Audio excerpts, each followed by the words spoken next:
Hello and welcome. This is the deep dive video for Peter James Is That Simple. In these longer videos we're going to break down the plot and examine little bits and pieces of it through along as the story is told. So if you have not read the book, I have to warn you, it's full of spoilers, so do not go ahead if you don't want it to be spoiled for you. If you have read it, you might find it interesting to recapture some of the moments of the book. Let's go to the video.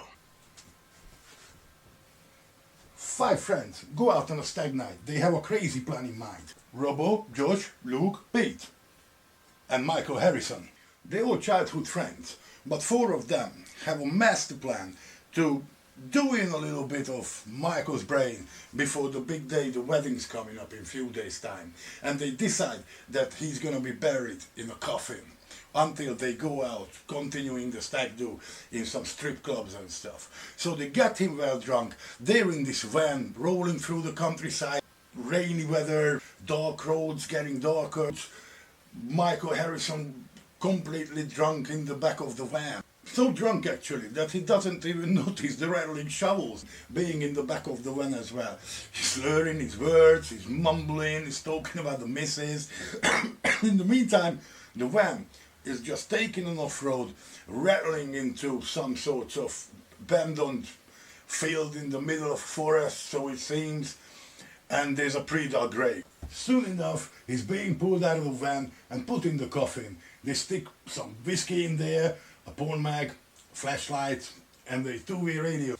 Then they shut down the coffin, they put the screws in, and they stick a breathing tube in there as well. And then they lowering the coffin into this grave. And suddenly they start to shovel up the earth on top. And finally they just cover it with this rusty big sheet of iron they left behind for this purpose. And now Michael Harrison is in the coffin, quite just barely understanding what's happening but already panicking. He's got some serious claustrophobia. While he's in there, CB radio comes alive and suddenly his friends are laughing at there. He can hear the roar of the van going away and it's like, yeah man, we're going to the strip club, you're gonna miss out and all this. Michael's pleading with them to let him out of that place. He's completely panicking now and his friends are just laughing as they're driving away. On this road, the rain is coming down ever harder, of course, and they're all boozed up. And Robbo, apparently, he's only tipsy or whatsoever, but he's well drunk too. And they start to argue about the CB radio, who's gonna chat to Michael. They just giggling and laughing, basically, doing what stag do people do. And eventually, suddenly, a crash happening. Michael's, of course, all panicking now.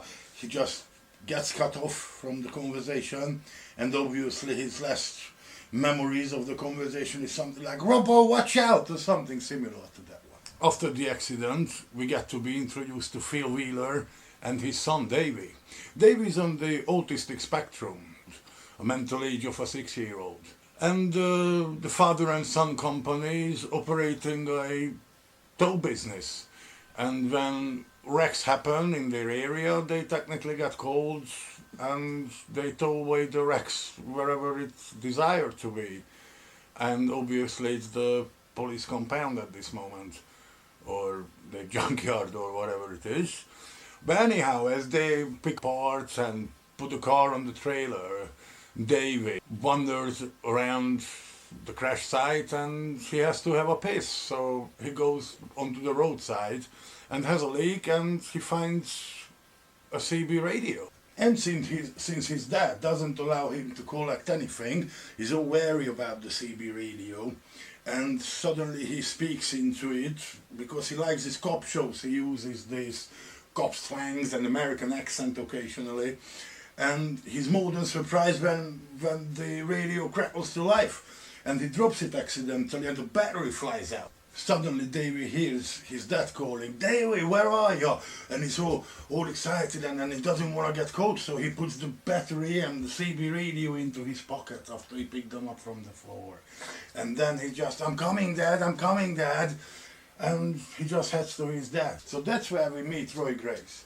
He's heading to a date, technically, from work and from the way of Crowborough, and he's stuck in a traffic jam, and he sees ambulance passing by, fire engine passing by, police cars are passing by.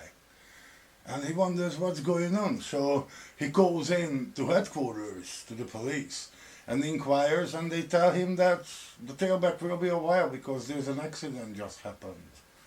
So eventually he will be late for his date. A bit more about Roy Grace a bit later.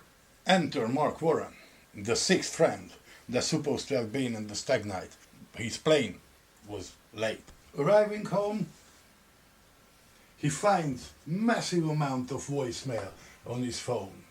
And he listens to them. First it's the friend, Robbo, Pete, Luke, and Josh. And they update him, telling him what happened, which pub they'd been to, all the usual stuff, because it was agreed that they're gonna meet up at a later point on the stag night. But then other people call, like Ashley Harper, that's the groom's wife-to-be, the bride. And then his mum calls. And more calls about call him back urgently because there's something happened and he's gotta know about it. Of course, they call about an accident that left 3 people dead and 1 on life support machine. After deleting the voice messages, he rushes to the hospital to meet the people, especially Ashley Harper and Michael's mum. And nobody knows where Michael is. Roy Grace is a haunted man, haunted by the disappearance of his wife, Sandy. It's going to be 9 years within a few months since she's gone, vanished from the face of the earth. Roy Grace turned every stone, looked everywhere. He has no idea what happened to her. And because of all the dead ends he was investigating in his spare time as well, led nowhere. He even tried clairvoyants and mediums, if you like, to look into the supernatural side of things. And because of this, he got in touch with a man called Henry Frame, who we will see in some of the books. And he is one of these mediums. And he used his services, Roy used his services in investigations he was the leading detective of. And because of this, he is told off basically by his boss, his chief, Alison Vosper. And this morning, when he sits in the office, he's not looking forward the trial coming up. That's basically a murder case where there's no body found. And again, he had used the clairvoyants or mediums' help, and still the newspapers tell that the man touches the occult, uses clairvoyance. His chief calls him in, tells him right off, and basically he kind of tries to explain that his words got taken out of context, but nevertheless he's just basically told to try to take things more seriously or something, otherwise there will be consequences that can reflect on his position at the police. So with this mood he goes back in his office, sits around there, and suddenly the phone rings. He picks it up and there's a colleague, Glenn Branson, calling him. So this guy gets put through. Roy Grace knows Glenn Branson. They have worked together. Glenn Branson is the only friend he's got basically in the police force so far. And he's a detective sergeant, and Roy Grace is happy to talk to him. So Glenn Branson tells Roy about this missing persons case he's involved in, and Glenn finds it a bit strange. This woman, Ashley Harper, is pestering him about the missing boyfriend, one Michael Harrison. And it seems like a stag night gone terribly wrong. But eventually, Glenn Branson finds things not really adding up, and he's got bad feelings, and he would like to have Roy to take a look-see, and Glenn would like to pick Roy's brain about it. So eventually Roy says he's going to help. They agree that they're going to meet at the missing person's flat that afternoon. So the two detectives turn up on the address of the missing person, Mike Harrison, get into his flat, look around. They look at the picture and the girlfriend looks beautiful, and they're not really sure why would someone disappear. There's got to be something weird. They find his laptop there, and Glenn Branson manages to get into it because there's no password in it, and looks it over, but at that point they don't find anything significant. Same time, few miles away across town, another person is Mark Warren, who's busy on a laptop or computer. He is deleting all sorts of details because he does know about Michael's well-being. He knows about the stack prank and he knows about his buried alive. And he doesn't let on. So he deletes all the emails, all the clues that could lead anyone to this knowledge, especially to the knowledge that Mark Warren has knowledge about this thing. They co-owners of Double M Properties, a business they both together in, and of course Michael and Mark Double M. Get it? Not long after, Glenn leaves Roy, goes back to headquarters where is a woman wants to talk to him, and this is Ashley Harper, all moaning about the missing fiancé. And Glenn Branson talks to her, tries to cheer her out, but something's not cool with him again, because Glenn clocks that the woman is just dolled up. She's in good clothing, her hair is done, makeup on. It's not something Glenn thinks someone would do who is desperate to find her fiancé. Right about now, we find out what's with Davey Wheeler, the tow truck man's son. Eventually, he put the radio back together, put the batteries back in, and they're going out to rabbit hunt, to hunt for rabbits. And the guy speaks into the walkie-talkie that crackles into life again in Michael's coffin. But all he says with his weird American accent, that can't talk right now, he's in your face, you know what I mean? Something like that. And basically he just hides the walkie-talkie under the bed. It seems it's a busy day for everyone, because Mark Warren's on a mission as well. First of all, he stops by Michael's house too, and looks through his stuff, but he can't find what he's looking for. Second stop he makes is the hospital to see what's going on. And in the hospital he gets a bit scared because he doesn't find Josh, but then he learns that Josh had died. So there's one burden off his shoulder, and he's got one more mission to do. He gets back in his car and heads to the place where the coffin is buried.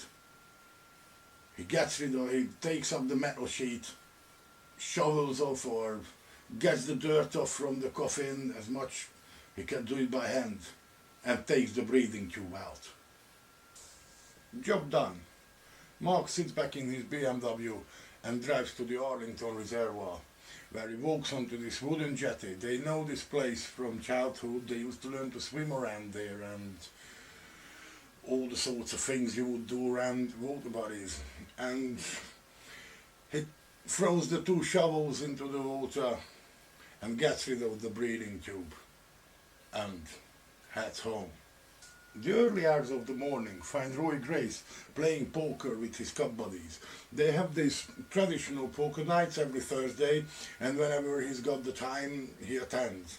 So he's sitting there, 420 quid down, 422 pounds, 50p down actually, and he's not a happy bunny. And as he finishes the game eventually, he goes down to the deep garage and walks to his Alfa Romeo, and he's fuming about his losses, and he's not really pleased. And he barely notices the BMW, caked in mud, coming in. He sits in his car and drives off. Davey's back from the rabbit hunting, and he talks to Michael. Michael eventually realizes that he's gonna have to deal with this guy and tries to talk to him and tries to get him to get some help, especially that his situation's getting more and more dire as the water levels rising in the coffin, little by little. Roy has cold cases to deal with too, and after 27 years, one of his oldest cold cases, Tommy Little's abduction, yields a clue. Apparently the van connected to the crime had been clogged again after 27 years, and is really excited to get into it when Glenn Branson turns up and they chat about the case at hand with the disappearance of Michael, and Roy realizes that Glenn Branson never actually went to the police compound to look through the van. So he chides him a little bit, then they hit the road and go to the compound together to search the van. And a funny editorial glitch here. The van starts out to be a green van, as it's stated in the very first few lines of the book. When Glenn and Roy go to the police pound, it becomes a white van.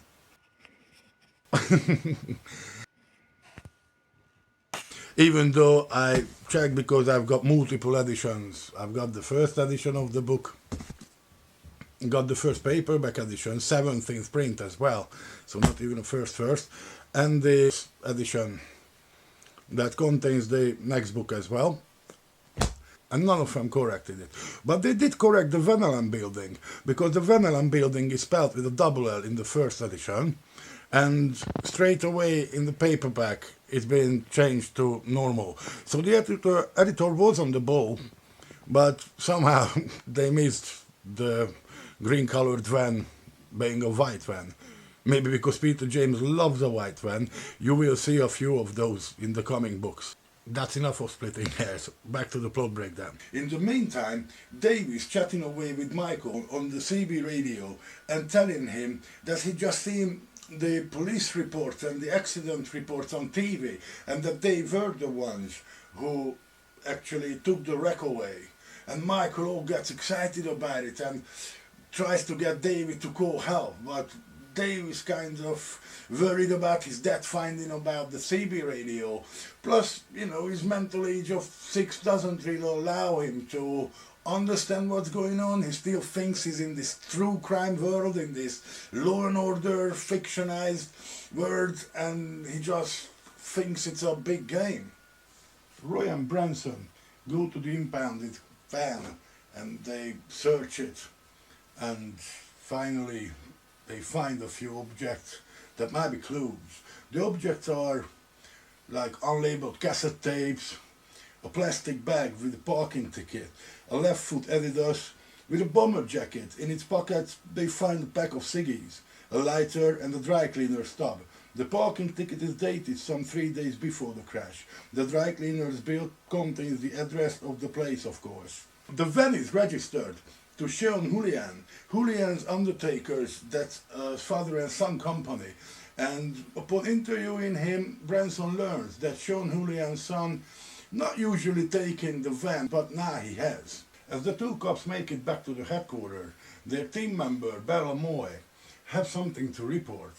And she has something to report about the cell phones, because the mobile signals, basically the communications between the crew from the van on the stag night and Mark Warren, are all logged, of course, but Michael Harrison's phone just fell off the radar at one point of the night. And they find it really interesting, so further on they're going to scrutinize this lead as well. Plus, another report has come in, and that's about a missing coffin. The Houlihan undertakers reported it, and Glenn Branson had just spoken to Sean Houlihan, so he's going to have to interview him yet again. At this point, Roy put 2 and 2 together and figures it's a prank gone wrong. The coffin, the missing signals of Michael, the disappearance, it's all in there. It's gotta be a prank gone very wrong. After all the time have passed, the team at the police managed to gather some serious information now with the log files from the phone companies, automatic license plate recognition systems. They could pick up on the Ford van, the Transit. They realize they will have to start searching pubs. So they actually figure where the signal of Michael dropped off. It needs to be some mile area or 2 mile radius, and they decide that they're going to split the team into 4 and 2 by 2. They go and visit all the pubs they can around the area, taking pictures of the victims to inquire if they've seen them, if they remember them, and try to figure their route out so they can actually find the grave, which the team now are pretty certain that the coffin were used to put Michael in there as a prank. Because speaking to some of the people's friends and family, they learned Michael is the one who used to come up with some crazy pranks they've done to the other fellas here. So Roy Grace and Graham Branson now pretty sure that technically Michael is pranked. While the pub inquiries are ongoing, we catch up with Davey as well. And Davey tells Michael through the radio that he learns from the news there's no Michael being found. Therefore, there's a chance now that Michael will be able to get through to Davey. We'll see about that. While the pub inquiries are going about, basically the two team checks the pubs they can, find and talk to landlords, landladies. There's a funny interaction in chapter 30 when Glenn Branson and Roy Grace stumble upon some weirdo cop hater landlord, if like. Anyhow, so as it's going about, it's not really yielding anything. There's one landlord that recalls having seen the youngsters, but that's not much help. Nick Nichol reported this. And at this point, Grace and Branson decide they're going to visit Ashley Harper because they have some more questions to the woman. From the interview with Ashley Harper, we find out that Ashley Harper had been hired as an intern, a secretary kind of thing in the Double M Properties company by Michael and Mark, like a year prior, and they had to keep secret that they're in love with each other because they didn't want to offend Mark. Apparently Mark's a womanizer. And Ashley even offered, according to her, Ashley even offered that she's going to quit the company, but Michael insisted that she stays. And as they chat further on, the two detectives become ever more dubious about certain answers she gives, so they kind of take it with a pinch of salt, as one might say. But nevertheless, they hear her out, and at the end, Grace asks her if she could provide some personal items of Michael, and she gives a bracelet to him. As the detective takes it, he's got a plan with it. The next place they go is another interview. They go and visit Mark Warren. They're back at the Van Allen building, and Roy suddenly notices that this is the place where he played poker that night, because the friend who hosted it, it's hosted by a different person every week, and the road ended up on a friend of his who's come out from a marriage in a rather wealthy man, so he can afford as a cop to be in a place like this swanky building with apartments. Anyhow, he kind of remembers Mark Warren's face, but he's not sure where from. And as the interview goes forward, and more questions arise in the cops as well again about Mark, because Mark tells that he has no clue about what the stag night would entail, what it would contain. He didn't know the plan, but he's supposed to be the best man, so the two find it unlikely that it would be the truth.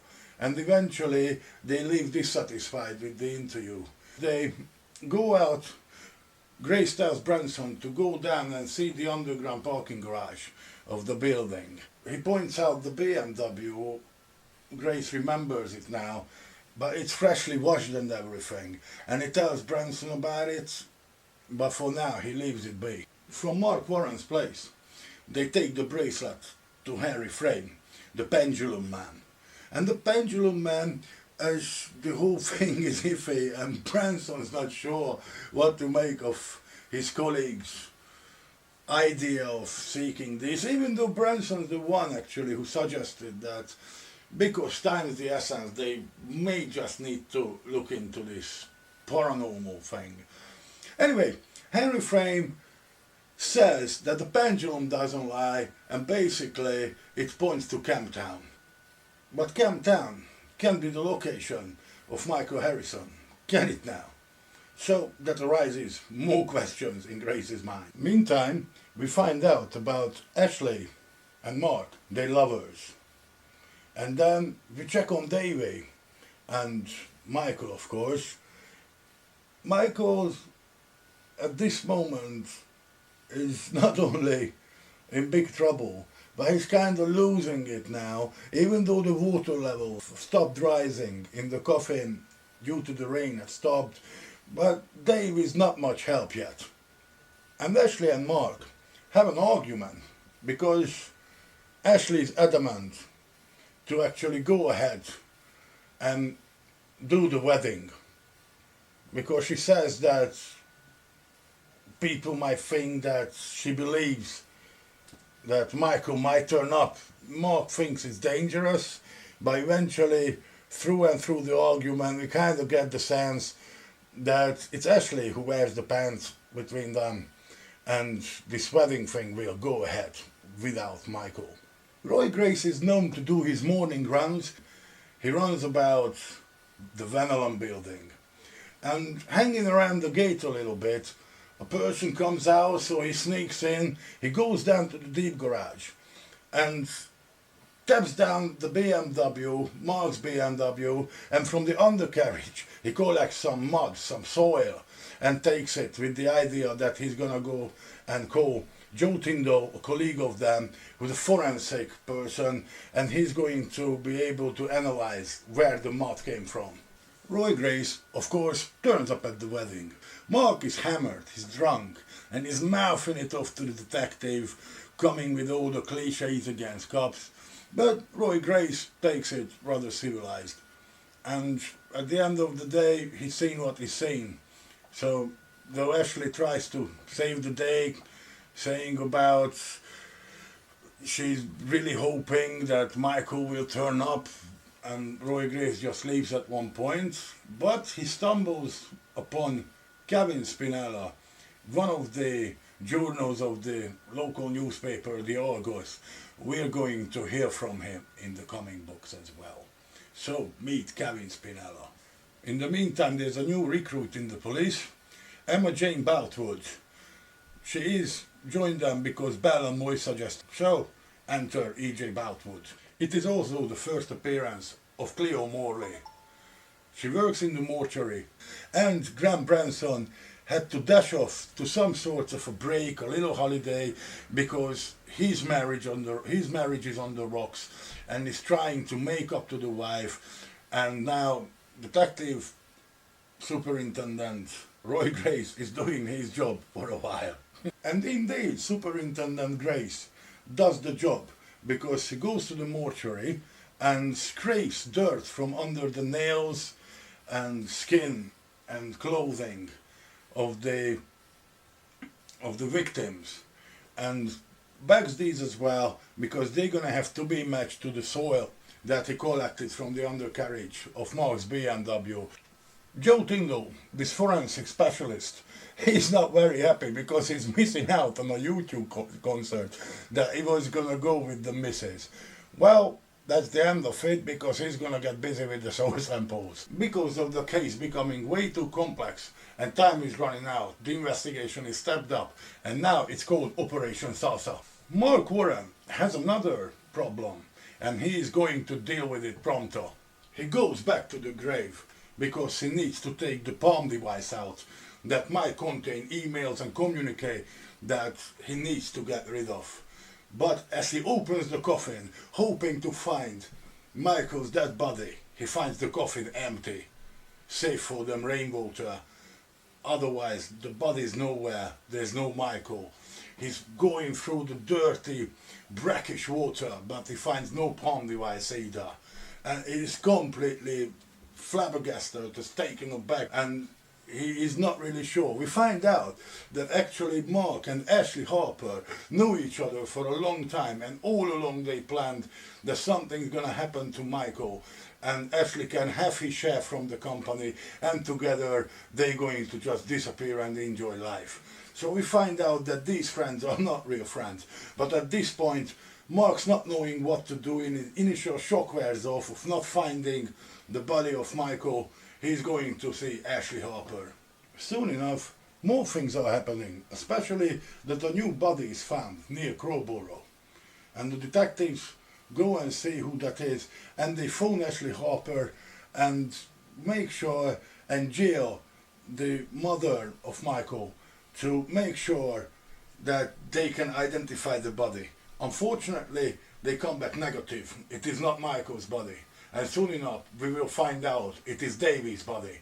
Thinking it all over, Detective Superintendent Roy Grace finds it really strange, the behavior between Ashley and Mark.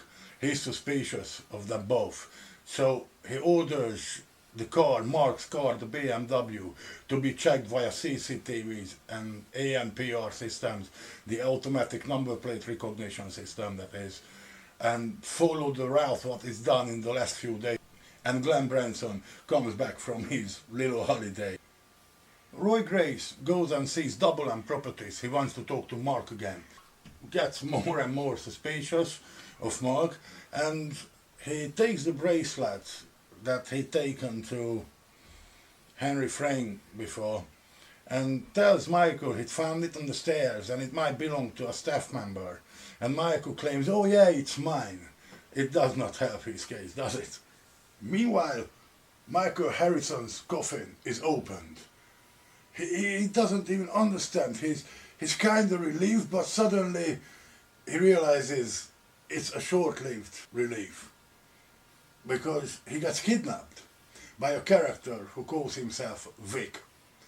Vic explains that he was out in the camper van and overheard the CB radio talk, and basically he's the one who got Davy out of the way, and after murdering him, hearing the conversation, looking up Michael, suddenly he understands who he is and he wants his money, because he seems to know that Michael's a wealthy man. Back at Double M Properties, Ashley and Mark are making out, and we can clearly see that Ashley is the dominant type, and she's ever coercing Mark to find and kill Michael, because she's really worried where Michael could be.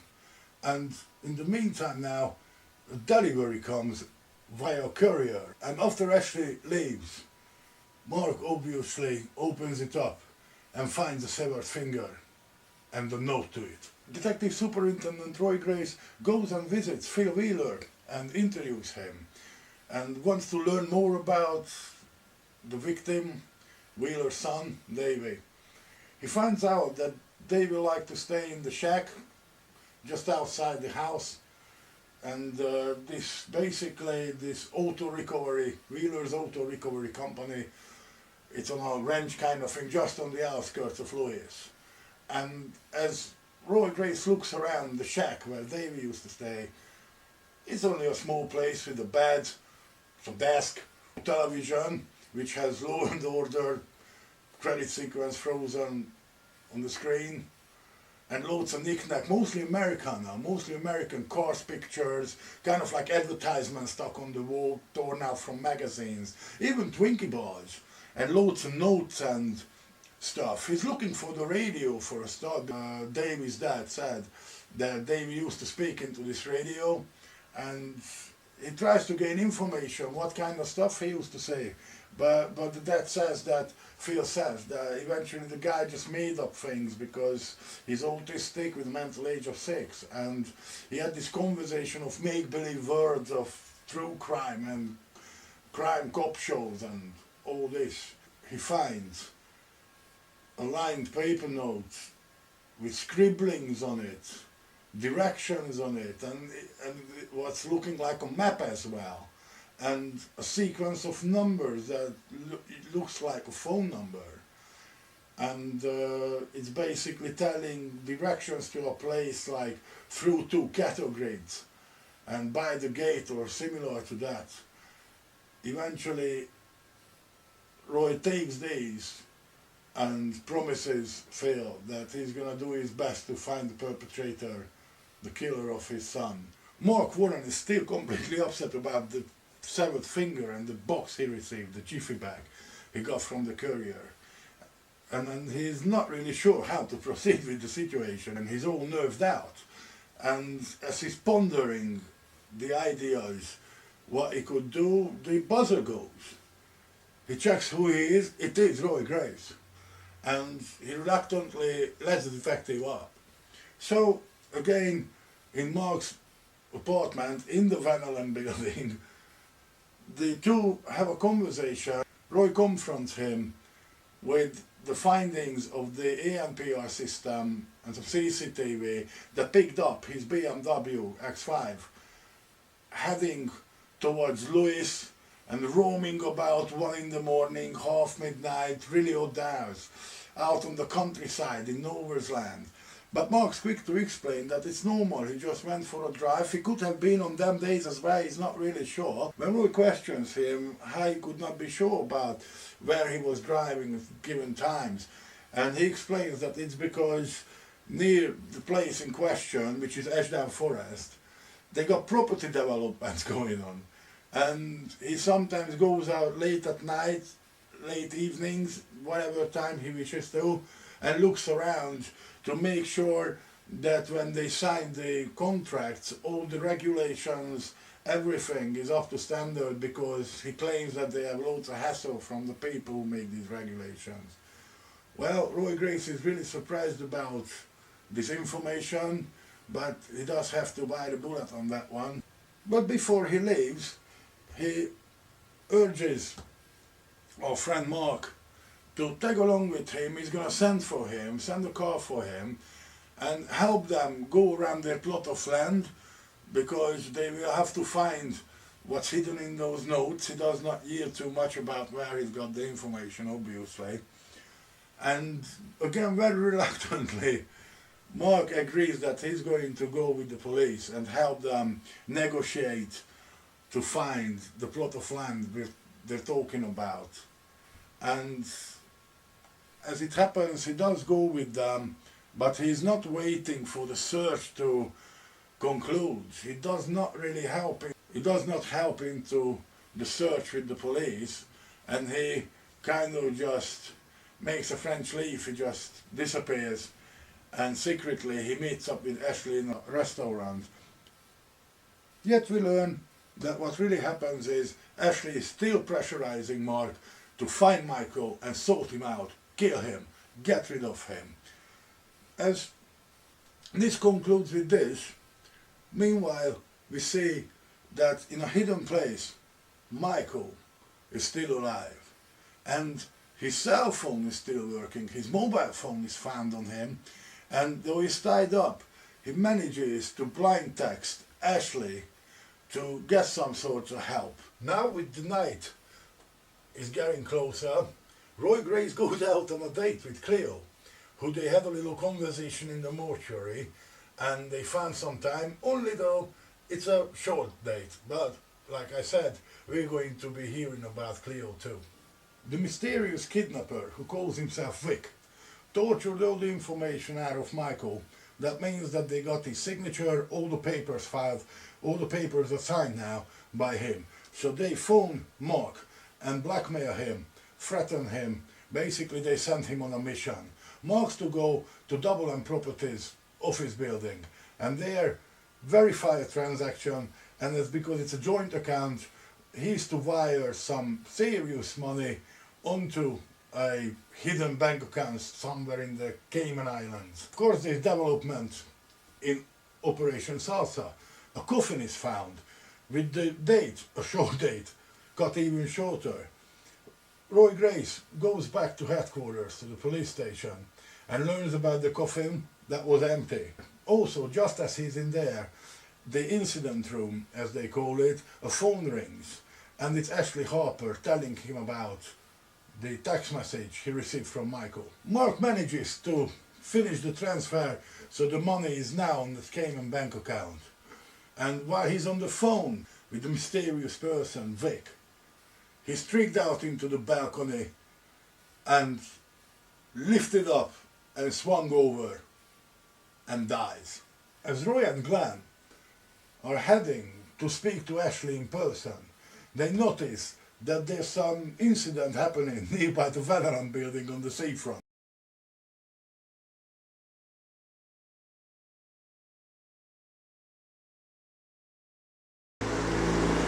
Hey, we're in location.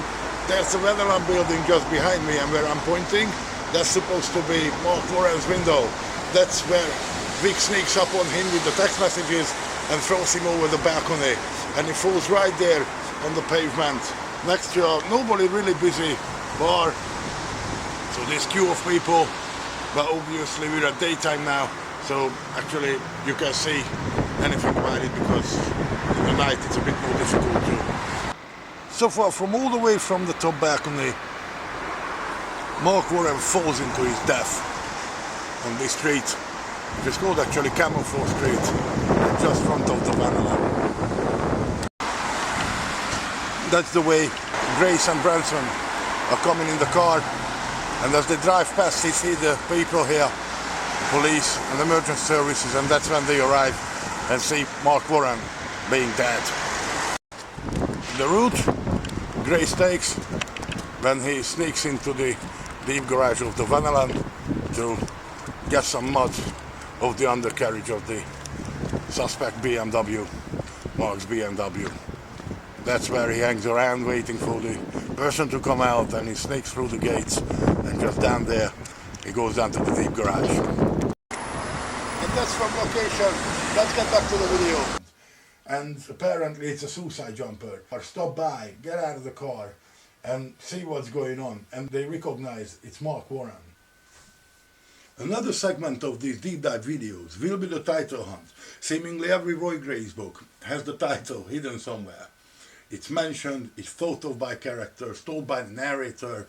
All over the place we find versions of it, which I really enjoy.